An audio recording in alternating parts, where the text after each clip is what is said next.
Now, I'm Louise Reynolds, and my business helps expats, time-strapped expats, invest in UK property. Now, the other thing I am part of is a network of property professionals, property developers, and property professionals in the UK called Property Sisters. And within that, I've set up a LinkedIn support pod because we all use, there's over 100 of us, we all use LinkedIn to lesser degree to help us with our business and our business development and generate leads. Now, it seems to me you've got a huge amount of expertise because you're based in New York and you're a LinkedIn consultant. Well, in fact, you help businesses generate leads and generate sales through LinkedIn. So if you want to just give us a little bit of introduction about you, I've got tons of questions that all of my property sisters have given to me, which they said, please do put these to Beth. So please do give us a little bit of an intro of yourself. Sure. So it's interesting, everybody has their elevator pitch, as we call it, but recently a client gave me an intro and I thought it was interesting. He called me part friend, part consultant, part confidant, and a sales enabler. And I liked that. So I'm going to go with that. That's great. So sales enabler, but LinkedIn it forms a core part of that. Yes. So really using LinkedIn as part of your networking and prospecting and brand building. Yeah. And what I also love is that you're really up to date with everything, because this new phenomena, Clubhouse, this voice only platform, which at the moment is invite only and for iPhone users, which actually is a drawback for a lot of people, but you combine the two. So that's something I really want to explore as well, which is really good. So for the next, half hour, 40 minutes for us talking, let's first of all talk about some of the recent developments in LinkedIn. Now we've got LinkedIn stories, LinkedIn lives, events pages. So tell me a little bit about what you've found to be good and bad about those. And of course, you're slightly ahead of us in the US with some of these introductions, because not everybody in the UK has all of these. But yeah, tell us a little bit about LinkedIn stories and how you use that, or what you find about it. Sure. So, it's similar in function to stories on other platforms. And it is still new, like you said. So people are experimenting a little bit with what type of content they will put, how is it being used. What I'm noticing and what I like about it is it seems to surface a different subset of people. So it shows me that different people in my network have seen my stories, then engage with my posts on the feed. So I'm reaching people that I might not reach in other ways. So I'm liking that. When they added the ability to add a link, that was very helpful. So you can put, say, like before if we were going to go live on LinkedIn or do some kind of an event, we could essentially promote it there and put the link for people to click through. Ah, okay. Yeah. So and you said that there are different type of audience. So that's just bringing in a new audience, or do you find the profile of them is slightly different from those who would normally? Yeah, and that's a great question. I'm trying to see if there's something common about the people that see that. Okay. There doesn't seem to be anything specific. It's just that it's people I don't know as well for a lot of the time. So I'm really liking that. It's allowing me, because it shows you specifically who saw the story and gives you the opportunity to message them. So if somebody saw it, and especially if you have multiple pieces to your story and you can see that somebody has viewed all of them, you can send them a message and start a conversation and say, what did you think about that? How are you liking stories? So it's a conversation starter. Okay. So I'm just wondering how that compares with Instagram and Facebook, because you can, stories are there, and it does seem to be a different type of person who, I hear people saying on Instagram, they prefer looking at, they really only look at stories rather than posts. So it does tend to divide the audience a bit, but presumably these are all still people who are in your LinkedIn network, the existing connections. Well, what's interesting is most of the time it is people in my network. Sometimes it's people who follow you but aren't connected to you. Ah. So second connections. Yeah, so just explain that, because I'm not sure that everybody will be aware of the difference between a connection and a follower. Sure. So a first connection, one person sends a connection invite and the other person says yes. So Yeah. when you and I met, one of us sent a connection. We're first connections. Yeah. Someone else in Property Sisters that I don't know is a second connection to me. Yeah. Because you are in between us. Yes. And then third connections, I like to say, that's kind of like a second cousin twice removed, because LinkedIn doesn't show you the path. LinkedIn will show you the path between you and a second connection. Right. Okay. But also some people who are connections might not want, they might just want to not always see all of what you're doing in their feed. And so they can become a follower, even if they're or maybe they just change their settings. So they're just. Right. There are settings you can change, but you can follow someone. So what you can do is, if there's someone that you don't know yet, but you want to be able to see their content, you can follow them as a first step. And you're not connected, but you will potentially see their content in your feed and in stories. And I know that some people who have built up, thousands of connections, sometimes they want to streamline their feed. And my understanding is that some of those, I mean, I haven't done this, but you can almost curate your feed or what you're seeing by remaining connected with them, but just opting to not see what they're doing on a daily basis. Right. You can mute people in your feed. Mm-hmm. Yeah. Okay. So that's another thing as well. Now, LinkedIn Lives, that's an interesting concept that I'm not even using yet. Tell us a little bit about LinkedIn Lives. Sure. It's a lot of fun, for one thing. It's not rolled out completely. You have to apply, and you can apply as you, the individual, or for your company page. And it allows you to go live using a third-party tool. You can't just click a button the way you can on Facebook and go live. And there are a bunch of about 10 tools that you can use. And it allows you to have live conversations that get saved. People can watch the replay. And people are using it in really interesting ways. I used it for about a year and a half, kind of like what we're doing here. I would interview people and have conversations. Some people do it almost like a TV show. It's very produced and they have segments, and other people use it for almost like an event where they'll have a product launch or interview the CEO of an organization. So, but you do have to apply. The logic for who gets it and who doesn't is very fuzzy. It's hard to say why some people get it and some people don't. The LinkedIn product managers on Clubhouse actually have talked about that a little bit when people asked, and they say it's important to have examples of video that you've done elsewhere that you can share with them, and that you have to have two-factor authentication turned on. I'm not sure why that would be a thing for having LinkedIn Live, but okay. Okay. So they're going to be, if you already had it for about 18 months, that's quite some time, and it's not necessarily widespread in the UK. So there'll still be people in the States who aren't using it because they haven't applied. Or they haven't been given access. Okay. And LinkedIn has never said if it's something that they're going to open up to everybody. So it may remain something where you have to apply. I don't know. Okay. And how long does it take from the point at which you apply to getting access, if they're going to allow you access? It's a mystery. So I actually, when I first applied, I got the form letter back saying we're taking a look at your application.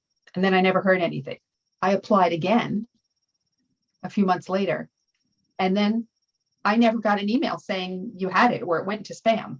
And one day I went into LinkedIn, I saw a button that said LinkedIn Live. So so a tip would be that you can apply more than once. I know people who have applied multiple times and did finally get it. Oh, okay. So that's useful to know, things that would come in.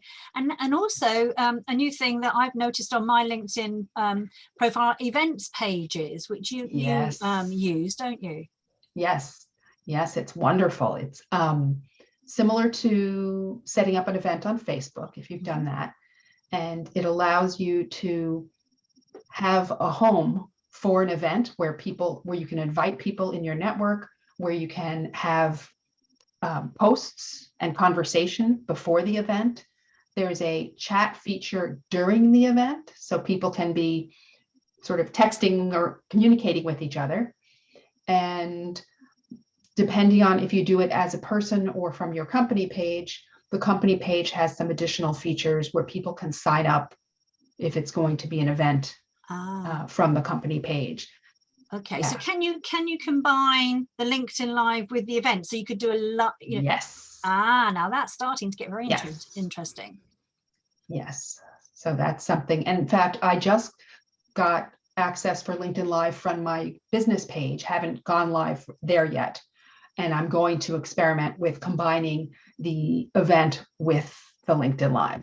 Okay. So is there any limit on the number you can have in the audience? I'm just thinking here for Property Sisters who I've got over 100 members, and if they wanted to join in on an event and for us to do it live from the Property Sisters LinkedIn I don't think there's a limit. There's a limit on the chat feature within the event of, believe it's 50 people, but in terms of the audience, no.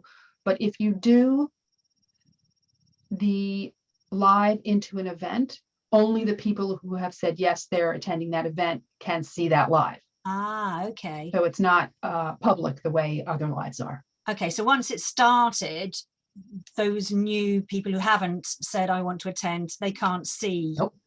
Now that's quite an interesting feature as well. So that's great. Yeah. So these are all the developments that we can look forward to for LinkedIn users who haven't already got them here in the UK. But future pipeline, LinkedIn's always making changes, probably not at quite the pace of some of the other social platforms. Yeah. But you've talked before about a newsletter feature. Yes, so that's out. It allows you to write articles, so LinkedIn articles, and have people subscribe to them and be notified when the next one comes out. And I actually have that feature, and I'm a little bit like the shoemaker's kids. I've had it, but I haven't used it yet. I've been too busy with other things, so I plan to. Yeah. And actually, I think my first newsletter will be about Clubhouse and LinkedIn. Okay. So how long have you had that feature then? Longer than I care to say, because I should have already done it.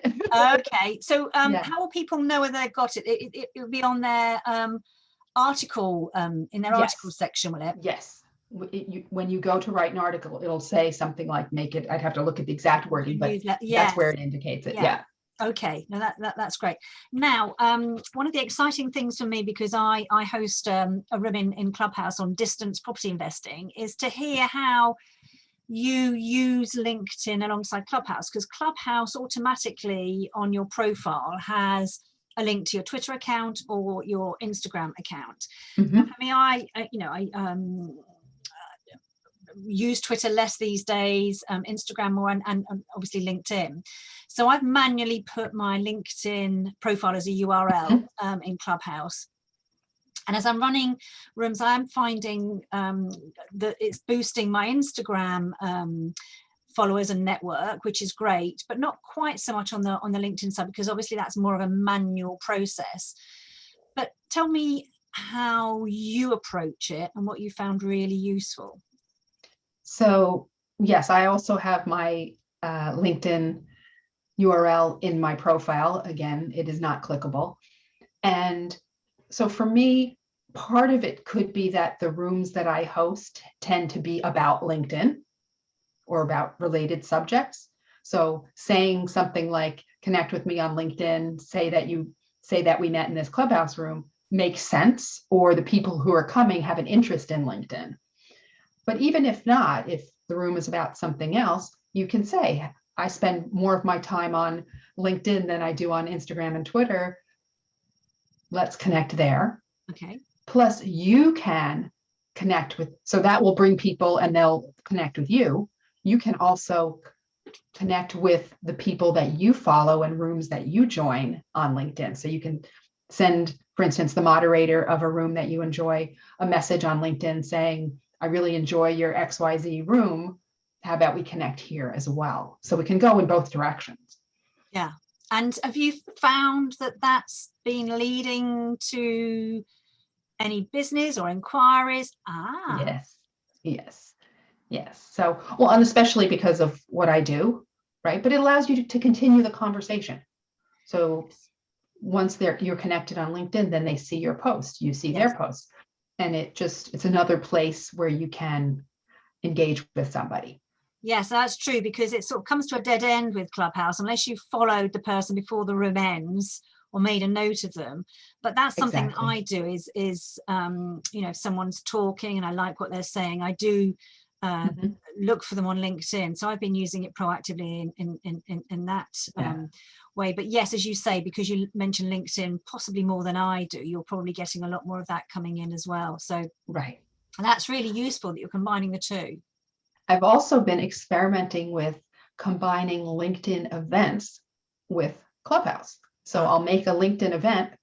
In fact, I'm going live on a Clubhouse room Friday, and I made a LinkedIn event so that the other moderator and I could invite people. We put the link to the room, and then if we want to, some people have done this, we may or may not, people can chat in the event while they're in the room listening. Now that's interesting. Yeah. Because that's still keeping your audience together in your community online and not losing them. So actually that must be having an enhancing effect. And I'm also going to experiment, I think on the 23rd or that week, with sort of combining a LinkedIn Live with a Clubhouse room. So we're going to go live. We haven't decided which direction. We're either going to go live on LinkedIn and then say, for the after party or more discussion, join us over in a room on Clubhouse, or we're going to start on Clubhouse and then go live on LinkedIn to talk about what we talked about. Yeah. Do you know, that would be an interesting experiment, because what I found with Clubhouse is that not so much the attention span is short. So where you might schedule a 45-minute online webinar or whatever it might be, or a meeting, people would tend to come and stay for that.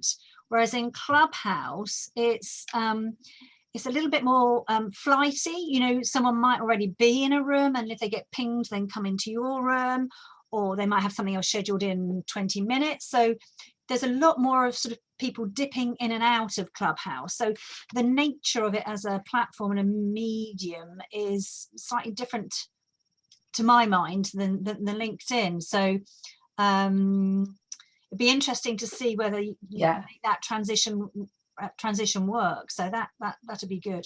Right. And of course, because it's right now still, Clubhouse is still iPhone only, there may be people that can't join us if we go to Clubhouse. That's true. That's true. I keep inviting a number of people who I would like to come as panelists in my Clubhouse room who can't come. You know, they've got expertise that they can offer, but can't come because they haven't got the right, you haven't got any inside knowledge on when they're planning on doing the...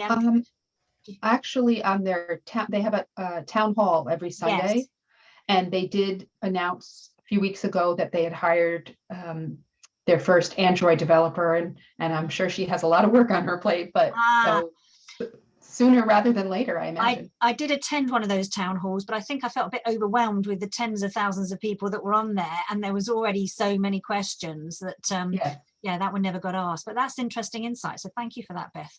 I actually have a friend who went out and bought an iPad just for Clubhouse. Yes, so I'm not saying you should do that, but no, yeah, I've had a couple of property sisters who have said that they've done that as well. So that's intriguing.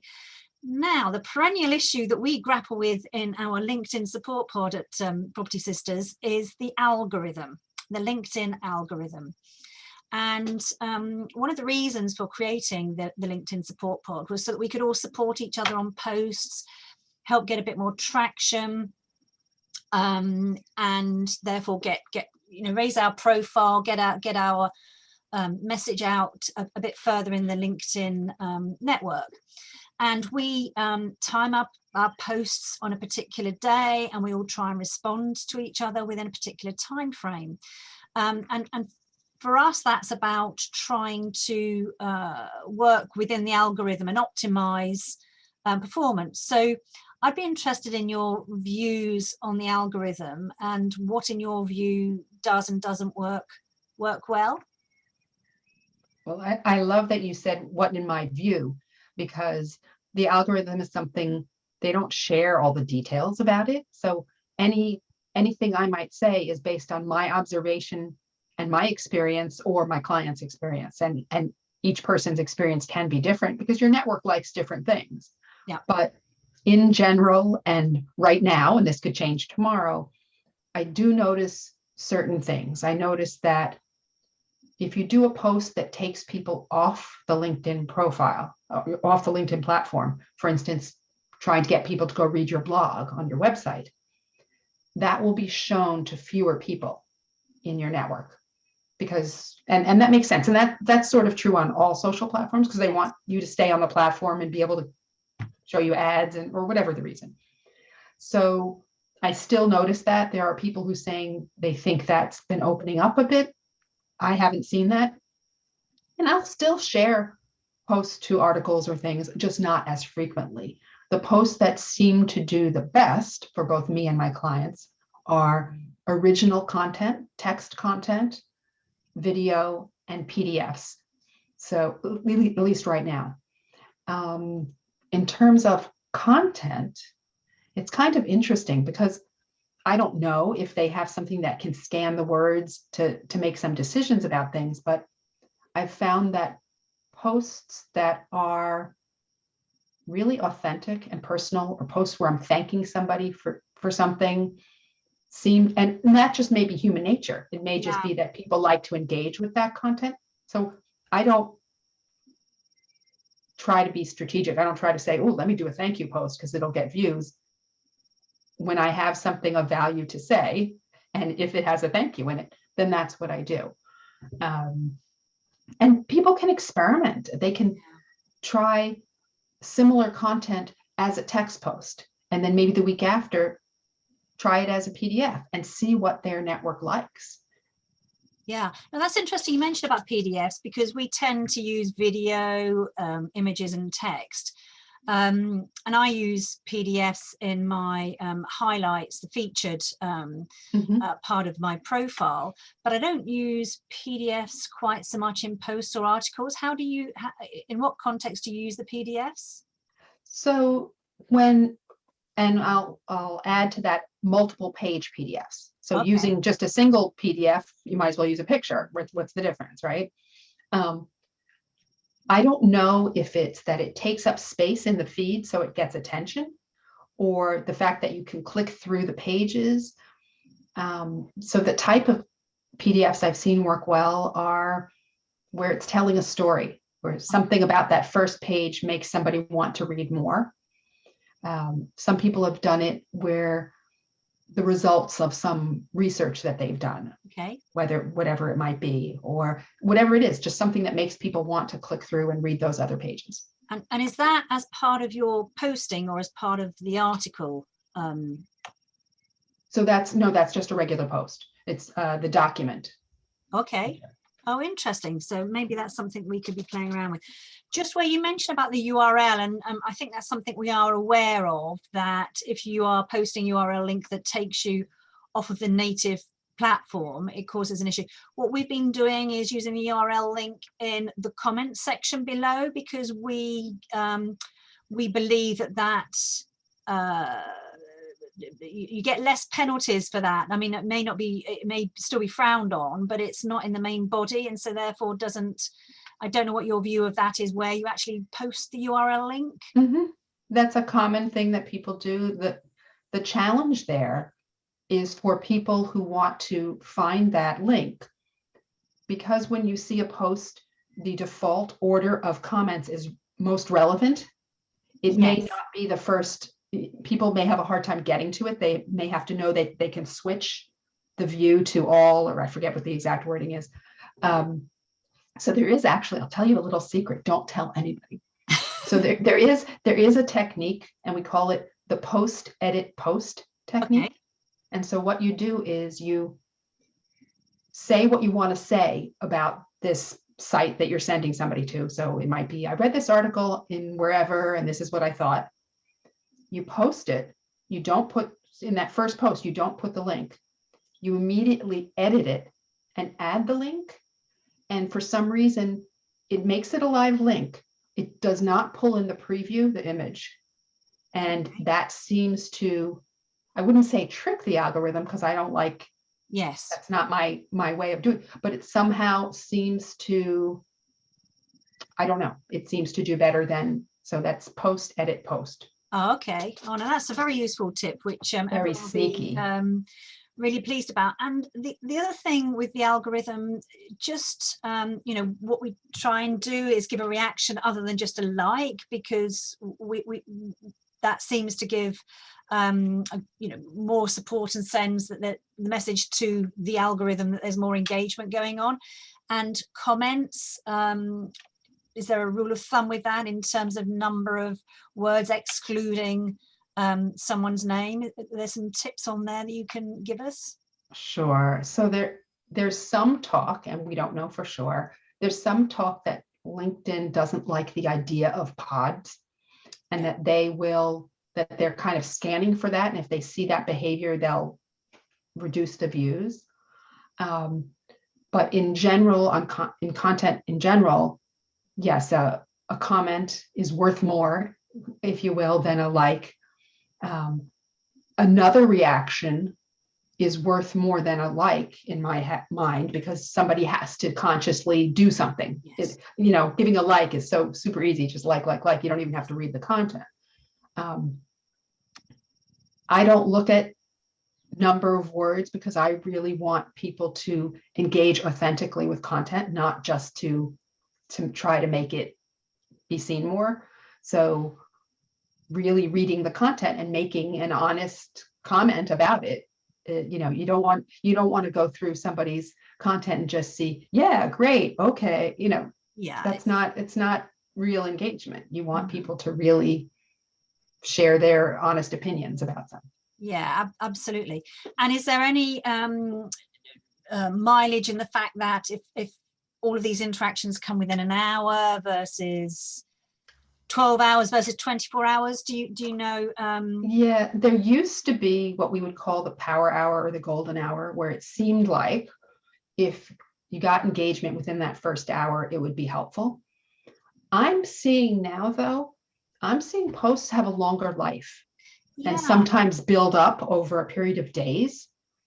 And I find that interesting. So I love actually looking at these kinds of things and saying, that's interesting. This is a post from a week ago and it's still getting comments. So hard to say now, but I have been noticing that posts seem to have a longer life and build up and not necessarily need that initial push.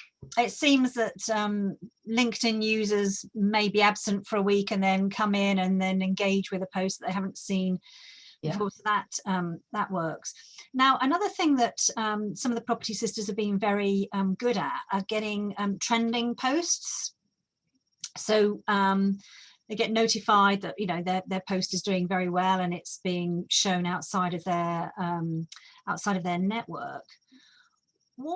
What helps a post trend? You know what? I don't really know. And I'm not sure I think that's even important. So I've gotten that.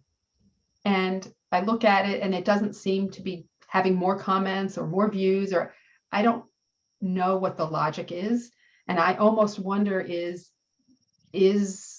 that LinkedIn trying to get you to do more posting versus that it actually is trending? I haven't seen any written documentation about, you know, what that really means.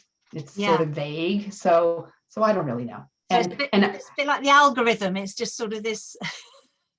I'm not sure. I mean, it feels good to see that, but I'm not sure it's really important, honestly. And what's interesting is, so I have some clients who would express frustration because they didn't feel like they had a lot of engagement on their posts. But then when they spoke to their clients or people in their network, the people would say, oh, I really enjoyed that post you did about whatever. But yet the person didn't comment or like it or anything. So sometimes people are seeing your content and enjoying it.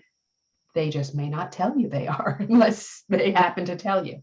Or they may not be overtly engaging with it on the platform, but they are nevertheless taking in what you're saying. Yes, I've heard that with you know, a number of people have said that they've got business from LinkedIn, and it's quite often the people who aren't necessarily overtly engaging or being seen to engage, but actually are making up their minds behind the scenes and then come in as a serious inquiry. So that's a very useful thing. Another thing that comes up, which property sisters have questions around, are hashtags. What are your view on hashtags and how they might help? Yeah, so I think there's confusion about hashtags out in the world in general. Way back when I used to do some training about different overall social media, people didn't realize that hashtags had a function, right? That the way I describe them is they're a filter. So if you see a hashtag somewhere on any social media platform, you can click on it and see other posts that use that hashtag, discovering other information. So the strategic way to use hashtags on LinkedIn would be to use hashtags that you want to be found for, but also hashtags that people are potentially already using. So you can search for a hashtag to see, for instance, if only a couple people are following that hashtag, maybe you don't want to use that one. Maybe you want to use one that you know a lot of people are following so that more people outside of your network could potentially see your content.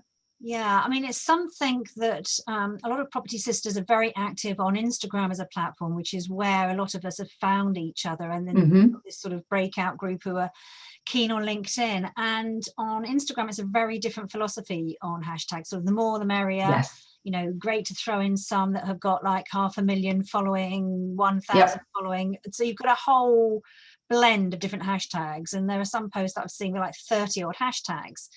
Now, not on LinkedIn. I would not advise that on LinkedIn. I tend to do 5 or less, and typically it's 3. Yeah, now that's interesting because we've all been trying to work with 3 hashtags, but sometimes you use 5. So you, as far as you're concerned, it doesn't really matter as long as it's not like 20 or 30, sort of 3 or 5. Yeah, and to me, I don't know if it's that if you used 30, I don't know if that does anything algorithm wise. I just think that it's confusing to people. Right? People expect it on Instagram. It's just part of what you do. But to see that when you see 30, I almost feel like somebody just copied their Instagram post. And so I kind of ignore it. Or they can't make up their mind about which hashtag to use.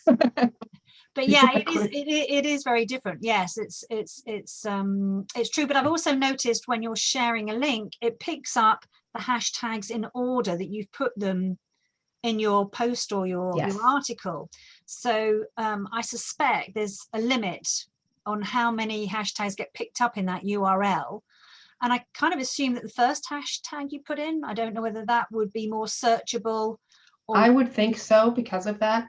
Another thing that you could do, and you maybe you're already doing this, is some people will make a hashtag for themselves, their organization or their group, so they can say to people, follow this hashtag. So you could have a Property Sisters hashtag. Yes. And promote it. Say, follow the Property Sisters hashtag to see content from all the people in this organization or this group. Yeah, no, that's an interesting thing. So that's all really useful. Thank you very much for all of that. Just some thoughts just on advertising on LinkedIn, because, you know, lots of people use Facebook ads and swear by them because they are so good at targeting down to the nth degree. Give me your views on LinkedIn advertising and where that works well. So it is different than Facebook in that it's more expensive. And LinkedIn doesn't know everything about us the way Facebook does. That LinkedIn only knows information based on the fields we enter. So for instance, where Facebook knows somebody's income and crazy things like that, LinkedIn only knows, you know, where they've worked, what their skills are, what their job title is, those types of things. I'm not an expert. There is an expert. I can introduce him to you. Maybe you'll have him on. But what I've seen in the small amount of advertising that I've done with clients, the sponsored in-mails, if done well, can be worthwhile. But we've all received terrible ones, right? You've probably received them, and Yes. I don't respond. Yes. The ones that I've responded to are where they're offering me something of value that I would be interested in. Back before we were all stuck at home, I was offered attendance at an event that I really wanted to go to. So I think just like content, if the advertising is offering something of value, information, attendance, something that people would want, that it will work better than just a traditional ad trying to sell something. Yeah. So that's all really interesting. Just as a parting shot here for wrapping up our really, really interesting, insightful conversation. Just picked up on you saying about sort of the in messaging when it's done well and when it isn't.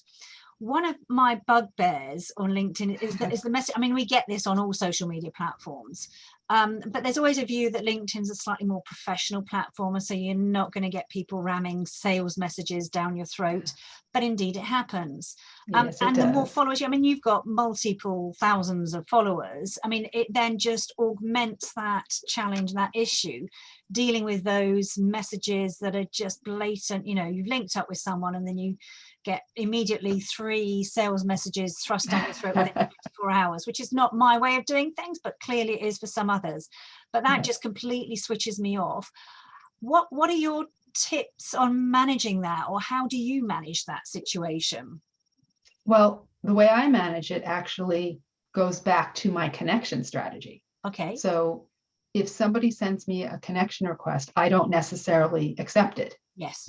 I tend to, sometimes if I know someone or there's a reason, I'll immediately connect. Then there are some that I immediately don't connect. And then there's this in between. If somebody doesn't send a message, or I'm not really sure, what I'll do is start a conversation first. So there's a way to reply first and say, I like to have a really strong network here.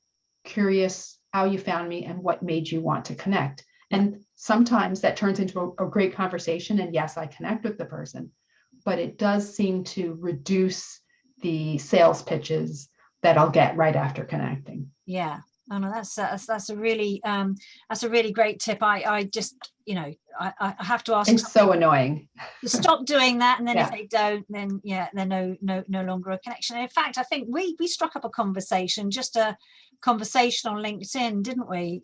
Which has led to this. But you must get a lot more of those kind of messages than I do. But I get enough of them. So, but and it's unfortunate because it turns so many people off to the platform.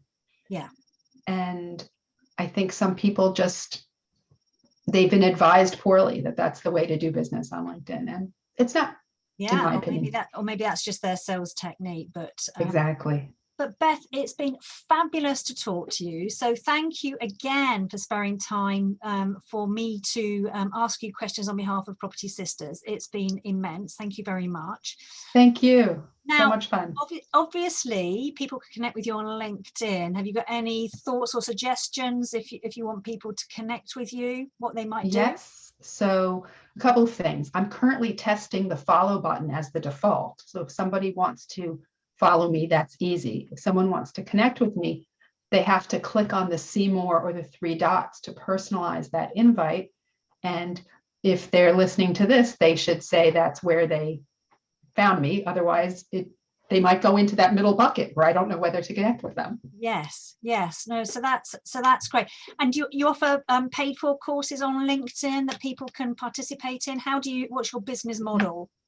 So it's a mix. Sometimes I go into companies and work with their teams. Sometimes I work with people one-to-one, and sometimes I put on courses or group programs. But obviously people can find out about that on your profile, and you sort of let people know. I don't necessarily promote specific things. there, but it becomes a conversation because Yeah. I'll have a conversation with somebody to determine what makes the most sense for them and their organization. Yeah. No, it's been superb. Thank you very much, Beth. Been great. Thank you. Great to have a conversation with you. Thank you. I enjoyed it.